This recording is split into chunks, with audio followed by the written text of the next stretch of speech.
CBSE board class 10th और 12th की series में आपका स्वागत है।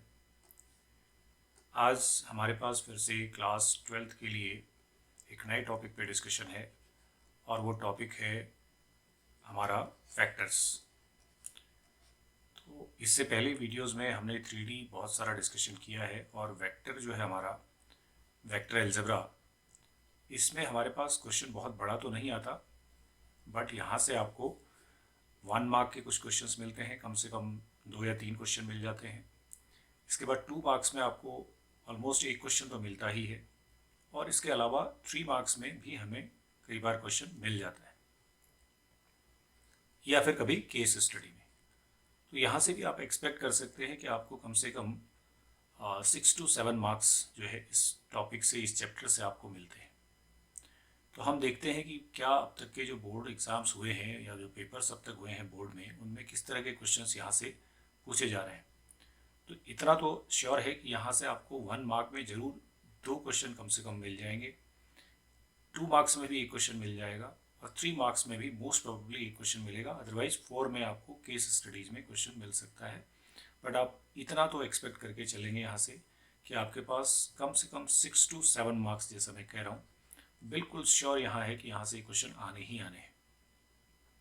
और बहुत लिमिटेड चीज़ें हैं, ओनली डॉट प्रोडक्ट फैक्टर्स का और क्रॉस प्रोडक्ट पे ही आपसे क्वेश्चंस पूछे जाते हैं ज़्यादातर। तो ये हम देखते हैं कि किस तरह के क्वेश्चन आपके बोर्ड एग्जाम्स में पूछे गए हैं इससे पहले के जो भी एग्ज़ाम्स हुए हैं अलग अलग रीजन्स में, और आपको थोड़ा सा आइडिया आएगा और आपको कॉन्सेप्ट भी इससे क्लियर होगा। तो इससे पहले की मेरी वीडियोज़ में मैंने बहुत सारे टॉपिक्स को अलग अलग डिस्कस किया है। मैंने प्रोबेबिलिटी पे आपको questions, FAQs frequently asked questions बताए हैं, 3D पे आपको फ्रीक्वेंटली आस्क्ड क्वेश्चंस बताए हैं, इंटीग्रेशन में डेफिनेट और इंडेफिनेट पे डिस्कशन किया है, डिफरेंशियल इक्वेशन पर डिस्कशन किया है। इसके अलावा हमने रिलेशंस एंड फंक्शंस पे डिस्कशन किया है, एप्लीकेशन ऑफ इंटीग्रल्स यानी एरिया बाउंड्री डिवीजन पे मैंने वीडियोस डाली हैं, और इसके अलावा सैम्पल पेपर और क्वेश्चन पेपर पूरे के पूरे भी हमने डिस्कस किए हैं, पूरा क्वेश्चन पेपर सॉल्व किया है, केस स्टडीज़ की अलग से वीडियोस आपके लिए अपलोड की हैं। इतना सारा मटेरियल है कि अगर आप इतनी प्रैक्टिस कर लेते हैं तो बहुत आसानी से आप क्वेश्चंस को अटेम्प्ट कर सकते हैं और कॉन्फिडेंटली क्वेश्चंस को अटेम्प्ट कर सकते हैं।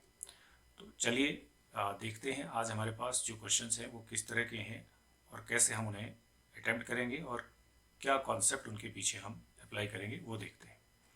So let me take to you first question of the day. तो ये फर्स्ट क्वेश्चन है, पहला क्वेश्चन आप देखिए, ये 2 नंबर में पूछा गया क्वेश्चन है बोर्ड एग्जाम में। तो 2 मार्क्स का क्वेश्चन है, कैसे पूछा गया है जरा देखिए। The projection of vector this on this is 1/3। तो पहले तो आपको ये समझना है कि प्रोजेक्शन क्या है। जब किसी भी वेक्टर का प्रोजेक्शन करते हैं तो प्रोजेक्शन एक स्केलर क्वांटिटी है, ये ध्यान रखिए, ठीक है। और अगर हम projection of vector A on vector B करते हैं तो इसका फॉर्मूला हमारे पास है A dot B upon magnitude of B. तो ए डॉट बी करते हैं और उसको हम बी के ही मैग्नीट्यूड से डिवाइड कर देते हैं, जिसके ऊपर भी प्रोजेक्ट करेंगे उसी के मैग्नीट्यूड से डिवाइड करेंगे, ऐसा आपने ध्यान रखना है। तो कभी भी आपको इस तरह का क्वेश्चन मिले तो आप देखिए कि क्या पूछा है, प्रोजेक्शन ऑफ वेक्टर दिस, यानी ये ए है, ऑन वेक्टर ये बी है, और ये प्रोजेक्शन दे दिया जो कि एक स्केलर क्वांटिटी होती है। So what you have to do is simply, अगर मैं यहाँ पे ए लिख लूँ, that is I plus J plus K, ये है मेरे पास, and B vector is P I cap J cap minus 2k cap, ये है। और b का जो मैग्नीट्यूड है वो भी हम लिख लेते हैं, that is square root of, अब देखिए p है तो p का स्क्वायर आ जाएगा, प्लस यहाँ पे j के साथ 1 है तो 1 आ जाएगा, और ये -2 का स्क्वायर 4 हो जाएगा। तो ये है square root of p square plus 5। Now apply the formula of projection. तो प्रोजेक्शन इज इक्वल टू, यानी 1/3 इज इक्वल टू, जो कि गिवन है, a डॉट b, इन दोनों का डॉट प्रोडक्ट। तो डॉट प्रोडक्ट करेंगे तो यहाँ लिख लेते हैं i plus J cap plus K cap dot P I cap plus J cap minus 2k cap divided by magnitude of b हमने कर लिया है, that is p square plus 5. Now you have to simplify this. So this implies 1/3 is equal to, इन दोनों का dot product करिए तो क्या आ जाएगा, p आ जाएगा plus 1 and minus 2 upon square root of p square plus 5. Further simplify करते हैं, 1/3 इज इक्वल टू, ये देखिए ये p माइनस 1 है upon square root p square plus 5. अब आप क्रॉस मल्टीप्लाई कर लेंगे और square root of p square plus 5 is equal to, ये 3 से आप मल्टीप्लाई करेंगे, 3 इंटू p माइनस 1. स्क्वायरिंग कर लेते हैं दोनों तरफ, SBS squaring both sides. Squaring करेंगे तो क्या हो जाएगा हमारे पास, ये p स्क्वायर प्लस 5 हो जाएगा इज इक्वल टू, यहाँ से देखिए ये 3 है तो 3 का स्क्वायर हो जाएगा इंटू p माइनस 1 का भी स्क्वायर हो जाएगा. फर्दर सिंप्लीफिकेशन करते हैं तो ये आ जाएगा 9, ये अंदर से आ जाएगा आपके पास p square minus 2p plus 1.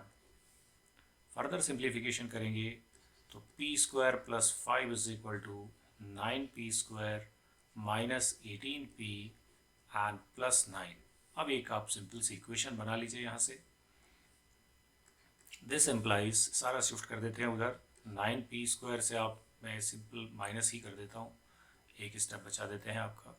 p square इधर जाएगा, 9p में से तो 8p स्क्वायर बच जाएगा और माइनस 18p तो है ही आपके पास, और ये 5 उधर जाएगा तो 9 माइनस 5 प्लस 4 बच जाएगा इज इक्वल टू 0. तो आप देख रहे हैं 2 आप और कॉमन ले सकते हैं, तो this is 4p square minus 9p plus 2 is equal to 0. ये आपके पास एक क्वाड्रेटिक इक्वेशन है. 4 2 जा 8 है और 8 1 जा 8 है, तो फैक्टराइज भी आपका आसानी से हो जाएगा. So this is 4p square minus 8p minus p plus 2 is equal to 0. लीजिए 4p कॉमन तो p माइनस 2 बचेगा, माइनस 1 कॉमन लीजिए, p माइनस 2 बचेगा इज इक्वल टू 0. फाइनली आपके पास जो p की वैल्यूज़ हैं वो मिल जाएगी, p minus 2 and 4p minus 1 is equal to 0. तो p इज इक्वल टू 2 और p इज इक्वल टू 1/4. तो ये हमारे पास इस तरह से p की वैल्यूज़ आ गई. तो p की वैल्यूज़ ही हमने इसमें पूछी है, what is the value, find the values of p. तो p की वैल्यूज़ आपको इस तरह से निकालनी है. तो सिंपल सा प्रोजेक्शन का फॉर्मूला आपने अप्लाई करना है और इसको सिंप्लीफाई कर देना है. सो this is your first question of the day. Next question देखते हैं. दूसरा क्वेश्चन हमारे पास क्या है आज, ये हमारे पास दूसरा क्वेश्चन है. देखिए ये एक और क्वेश्चन है हमारे पास, ये भी 2 मार्क्स का ही क्वेश्चन पूछा गया है बोर्ड एग्जाम में और किसी रीजन में कभी पूछा गया है. ये 2023 में ये पूछा गया इनफैक्ट.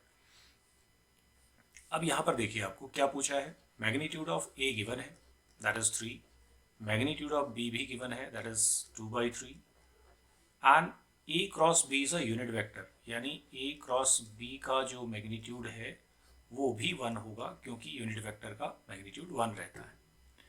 अब हमें मालूम है कि ए क्रॉस बी होता क्या है. तो ए क्रॉस बी होता है क्या, A cross B is equal to A B sine theta into N cap. लेकिन चूंकि आपको क्या करना है, मैग्नीट्यूड लेना है, तो इसका भी मैग्नीट्यूड कर देते हैं और इस पूरे का भी मैग्नीट्यूड ले लेते हैं. तो ये आपका 1 हो गया इज इक्वल टू, ए का मैग्नीट्यूड 3 है, बी का मैग्नीट्यूड 2/3 है और आपके पास साइन थीटा बच जाता है. एन का, एन कैप यूनिट वेक्टर है, इसका मैग्नीट्यूड 1 ही हो जाएगा. So what you have is sine theta is equal to 1/2, that is sine 30 degree, that is π/6. So theta is equal to π/6. तो ये कंपैरेटिवली बहुत सिंपल सा क्वेश्चन है, आपको क्रॉस प्रोडक्ट को यूज करना है. तो angle between A and B जो है वो π/6 यानी 30 डिग्री होगा. इस तरह से आप इस क्वेश्चन को सॉल्व कर लेंगे. Let us move to another question. देखिए हमारे पास एक और क्वेश्चन है, ये भी 2 मार्क्स में पूछा गया है. तो आप कॉन्सेप्ट भी देखते जाइए. आपने क्रॉस प्रोडक्ट भी देख लिया, उससे पहले आपने प्रोजेक्शन का फॉर्मूला देख लिया. Now look at this question. Area of parallelogram whose adjacent sides are determined by a and b. तो एडजेसेंट साइड्स की आपके वेक्टर्स आपको मिले हुए हैं i - j + 3k cap and b vector is 2i cap minus 7j cap plus k cap। और आपको मालूम होना चाहिए जो वेक्टर में हम एरिया ऑफ पैरेललोग्राम करते हैं, area of parallelogram is equal to magnitude of a cross b where a and b are vectors along adjacent sides। adjacent sides ही होनी चाहिए, ध्यान रखना है। मतलब अगर आपके पास ऐसा कोई एक पैरेललोग्राम है, ये मैं आपको दिखाता हूँ क्या कह रहे हैं हम लोग। ये एक पैरेललोग्राम है मेरे पास, कॉन्सेप्ट भी लेके जाइए क्योंकि इस तरह का कोई क्वेश्चन आता है तो आप आसानी से उसे अटेम्प्ट कर पाएंगे अगर आपने इसको समझ लिया तो। ये हमारे पास पैरेललोग्राम है, ये एडजेसेंट साइड्स होगी, मतलब एक वेक्टर यहाँ दिया है तो एक वेक्टर यहाँ दिया है, दिस एडजेसेंट साइड्स, इन्हीं का क्रॉस प्रोडक्ट हम लोग कर लेते हैं और उसका मैग्नीट्यूड कर देते हैं, वही एरिया होता है। अगर यही ट्रायंगल होगा तो हाफ और लग जाएगा इसके बाहर से। तो जब भी किसी पैरेललोग्राम की एडजेसेंट साइड्स आपको गिवन है तो उनका क्रॉस प्रोडक्ट करेंगे और हम आंसर लिख देंगे। तो हम ए और बी का क्रॉस प्रोडक्ट कर लेते हैं और उसका मैग्नीट्यूड कर देते हैं। तो सबसे पहले ए क्रॉस बी निकाल लेते हैं। तो ए क्रॉस बी का तरीका आपको पता है, हम एक डिटर्मिनेंट का यूज़ करके इसको सॉल्व कर लेते हैं। वैल्यूज़ लिख लेते हैं, यहाँ पे आई, जे एंड के। यहाँ पे आई के कोफिशिएंट लिखिए 1, यहाँ पे -1 और यहाँ पे 3। 1 - 1 3 है और 2 - 7 एंड 1 ये है। So what will be cross product? Simple तरीका है, प्लस माइनस प्लस, डिटर्मिनेंट आपको मालूम है आई कैप इंटू, ये छोड़ेंगे ये छोड़ेंगे तो ये हमारे पास -1 प्लस 21 ये है, 7 3 21। फिर माइनस जे होना है तो ये जे होना है तो ये आप कॉलम छोड़ देंगे, रो तो आपकी छूट रही, तो 1 1 -3 2 6 ये हो जाएगा, प्लस के कैप करेंगे तो ये वाला कॉलम छोड़ देंगे तो -7 एंड +2, -7 +2 ये है आपके पास। So what you have is 20 I cap plus 5 J cap and -5 K cap, ये आपके पास आ गया क्या? A cross B. बट आपको मैग्नीट्यूड चाहिए, आपको एरिया चाहिए, so get the magnitude of this cross product. तो इसका आप मैग्नीट्यूड कर लेते हैं। तो स्क्वायर रूट 20 का स्क्वायर 400, 25 और 25, सो स्क्वायर रूट ऑफ 450 ये आपके पास आ जाता है। आप चाहे तो इसके फैक्टर्स करके देख लें और कुछ बाहर निकल रहा तो निकाल सकते हैं। 2 से करेंगे तो 225 है, और फिर 3 से करेंगे तो 3 7 जा, 3 5 जा है, 3 से करेंगे तो 25 जा है, और फिर 5 5 जा है। तो एक 3 बाहर आ सकता है, एक 5 बाहर आ सकता है, तो 5 3 जा 15, तो 15√2 आपका ये बन जाता है। ये आपने ध्यान रखना है, इतना यूनिट आपका एरिया हो गया। So this is how to find. अगर यहीं पे ट्रायंगल का एरिया पूछेगा तो आप इसमें क्या करेंगे? 1/2 ए क्रॉस बी करेंगे, मैग्नीट्यूड में ही लेना है पूरा। तो ये आपका एक और यहाँ से कॉन्सेप्ट क्लियर हो जाना चाहिए, और एक क्वेश्चन आपका इस तरह से अगर आता है तो आसानी से आप उसे कर सकते हैं। Let us move to another question. एक क्वेश्चन और है हमारे पास आज डिस्कशन के लिए। ये क्वेश्चन 3 मार्क्स में पूछा गया है। Look at this question, this is 3 mark question. Vectors a, b, c satisfy the condition a plus b plus c is equal to 0। a plus b plus c vector का सम जो है वो एक 0 vector है। And evaluate the quantity mu is equal to a dot b plus b dot c plus c dot a। ये आपसे पूछा है कब? जब a का मैग्नीट्यूड मालूम है 3 है, b का मैग्नीट्यूड मालूम है दैट इज 4, एंड C का जो मैग्नीट्यूड है दैट इज 2। ये है तो 3 मार्क्स का क्वेश्चन, बट बहुत सिंपल सा क्वेश्चन है। तो मैं अगर आपको दिखाऊं इसका सॉल्यूशन करते हुए, तो आप देखिए a प्लस बी प्लस सी के मैग्नीट्यूड का जब आप स्क्वायर करेंगे तो अब आप इसको क्या लिखेंगे? इसको लिखेंगे a प्लस बी प्लस सी। अब ये डॉट प्रोडक्ट का रूल है, थोड़ा ध्यान से इसको देख लीजिए। Dot a plus B plus C यानी एक तरह से आइडेंटिटी है। मैं इसको ही खोल दूँ अगर, तो ये आपको मिलेगा a डॉट ए यानी a का square plus B dot B यानी बी मैग्नीट्यूड का square plus C dot C that is C के मैग्नीट्यूड का स्क्वायर। इसके अलावा जब आप ए से मल्टीप्लाई करेंगे बी और सी को तो ए डॉट बी और बी डॉट ए आएंगे तो ट्वाइस ए डॉट बी हमारे पास आ जाएगा plus twice B dot C आ जाएगा and plus twice C dot A आ जाएगा ट्वाइस में। तो ये एक तरह से ये भी समझ सकते हैं कि आप ए प्लस बी प्लस सी का होल स्क्वायर कर रहे हैं, ऐसा भी आप इसको समझ सकते हैं। Now you have to simply put the values. ये तो पूरा जीरो है इज इक्वल टू ये आपके पास है 3 का स्क्वायर 9 हो गया, बी 4 हो गया 16 4 का स्क्वायर, सी 2 है तो 2 का स्क्वायर 4 हो गया प्लस ट्वाइस ये कॉमन ले लेंगे तो बचेगा क्या A dot B plus B dot C plus C dot A, ये आपके पास बचने वाला है।